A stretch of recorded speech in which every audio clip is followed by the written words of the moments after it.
In the beginning, there was a garden. A pretty good one, too, complete with all expense-paid residence for its two inhabitants, Adam and Eve.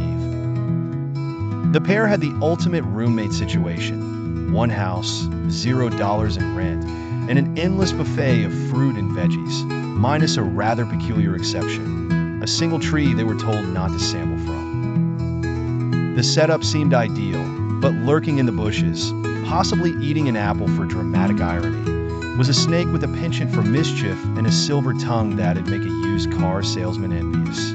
This snake, a self-proclaimed reptilian life coach, decided to dispense some unsolicited advice to Eve.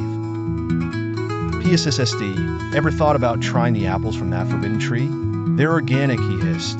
Eve tilted her head, intrigued yet cautious, much like you would upon receiving a suspicious email offering $1 billion inheritance from an unknown relative. But it's forbidden, Eve replied, echoing that universal human trait of wanting the very thing they're told to avoid.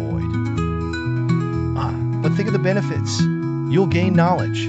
Plus, apples are packed with vitamin C and antioxidants.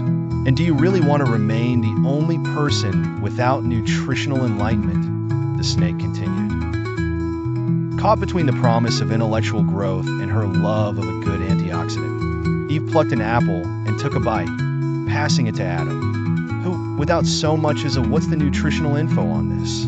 followed suit. Their eyes widened, not from awe or wonder, but because they suddenly realized they were prancing around like contestants on a nudist game show without any clothes. The snake, nowhere to be found, probably slithered away chuckling at his latest advisory success.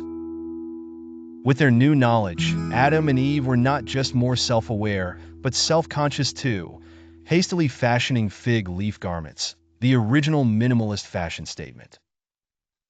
When God arrived, perhaps anticipating a nature stroll with his two favorite residents, he found the garden empty of laughter, but full of bad excuses.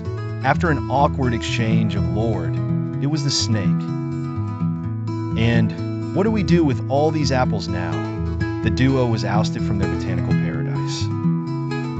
Left with nothing but their fig leaves and a somber realization that plant-based diets can have some serious side effects. And that, dear readers, is how the first real estate eviction in history came to be, all courtesy of the original sin.